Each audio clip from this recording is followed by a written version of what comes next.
Hi అండి, welcome back to your channel. మన channel first time చూస్తే సబ్స్క్రైబ్ చేసుకుని వీడియో నచ్చినట్లయితే లైక్ చేయండి. ఇప్పుడైతే స్టవ్ ఆన్ చేసుకొని ప్యాన్ పెట్టుకొని ఒక చెంచా నెయ్యి అలాగే 2 చెంచాలు ఆయిల్ వేసుకొని బాగా వేడెక్కిన తర్వాత ఇందులోకి పోపు దినుసులు అనేవి యాడ్ చేస్తున్నాను. జీలకర్ర అలాగే శనగపప్పు, మినపప్పు, ఆవాలు వేసుకున్న తర్వాత స్లైసెస్లా కట్ చేసిన పెద్ద ఆనియన్ అలాగే పచ్చిమిర్చి, అల్లం ముక్కలు, కరివేపాకు వేసి బాగా ఫ్రై చేసుకుంటున్నాను. ఇవి ఇలా ఫ్రై అవుతుండగా సన్నంగా కట్ చేసిన టమాటీ ముక్కలు అనేది ఒక టమాటీ ముక్కలు అనేవి యాడ్ చేస్తున్నాను.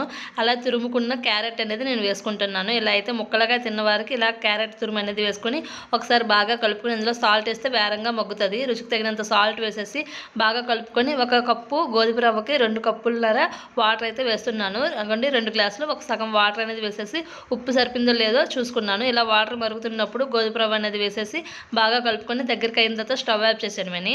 ఒకసారి గోధుమ రవ్వ ఉప్మా మీరు కూడా ఈ విధంగా చేసి చూడండి, చాలా టేస్టీగా ఉంటుంది. మన ఛానల్ ఫస్ట్ టైం చూస్తే సబ్స్క్రైబ్ చేయండి. వీడియో నచ్చినట్లయితే లైక్ చేయండి.